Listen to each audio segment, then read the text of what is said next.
형사적으로 처벌도 받고 또 인사적으로 징계 처분을 받아야 된다. 이게 이중 처벌이 아니냐라는 생각도 하실 수 있는데,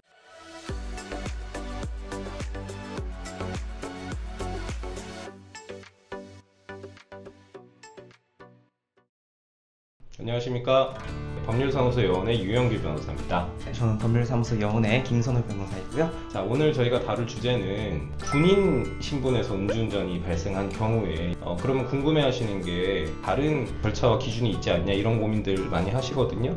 네, 맞습니다. 유 변호사님이 말씀해 주신 것처럼 병사 혹은 직업군인 혹은 군무원 등 같은 경우에는 조금 다른 재판을 받을 여지가 있습니다. 군인 신분에 있는 사람들은 모두 군사법원에서 신분으로서의 특별 재판을 받게 되는데요. 21년도에 법이 개정되어서 일부 범죄에 관해서는 군사법원이 아닌 일반 법원에서 재판을 받도록 법이 조금 바뀌었습니다. 예를 들면 성폭력 범죄, 그리고 군인 등이 사망한 경우의 범죄, 군인 등이 신분 취득 전에 행한 범죄에 관해서는 군사법원이 아닌 일반 법원에서 1심이 진행되도록 법이 개정되었습니다.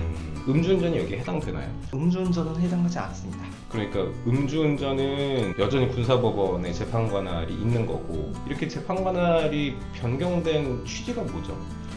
아무래도 일반 법원에 비해 군사법원은 군 관련 사건만 다루다 보니까 상하 관계에서 나오는 좀 폐쇄적인 문화, 그리고 외부에 노출되지 않는 군사법 제도에 대한 국민 신뢰가 조금 떨어짐에 있어서 좀 중대한 범죄, 특히 성폭력 범죄라든지 사망 범죄에 대해서는 군사법원이 아닌 일반 법원에서 재판을 받도록 국민의 신뢰를 회복하는데 그 개정 취지가 있는 것으로 알고 있습니다. 네. 군인 신분으로 어떤 형사사건에 연루돼서 저희 사무실을 많이 찾아주시는데요. 또 하나 가장 걱정하시는 게 인사상 문제거든요. 한마디로 징계의 문제가 남아있습니다.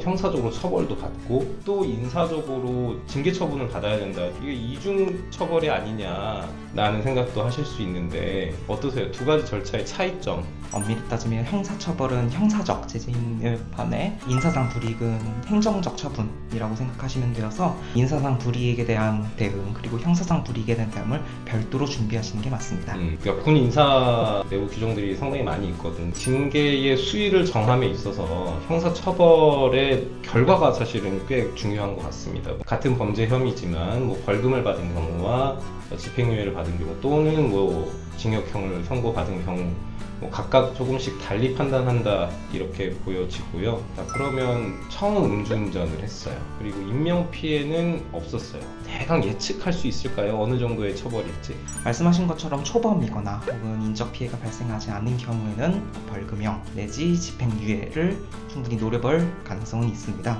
다만 실형만큼의 가벌성을 두지 않는다라는 것을 적극적으로 변호할 필요가 있습니다. 네. 음주운전 사건은 군사법원의 재판이란 말입니다. 사람이 죽지 않은 경우에는. 네. 근데 이제 저희의 경험으로 비춰봤을 때 군사법원이 내리는 처벌의 수준이 보다 엄격하다라는 생각을 많이 하게 되거든요. 여러 가지 양형사유들을 참작받을 수 있도록 그런 자료들도 준비하시고 변호사의 조력을 받으실 필요도 있을 것 같습니다.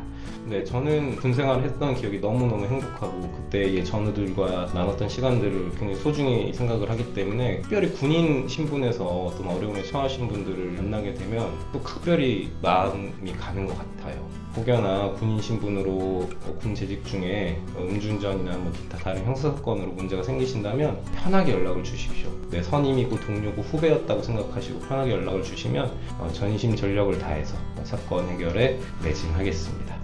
자, 오늘은 군인 음주운전에 대해서 살펴봤습니다.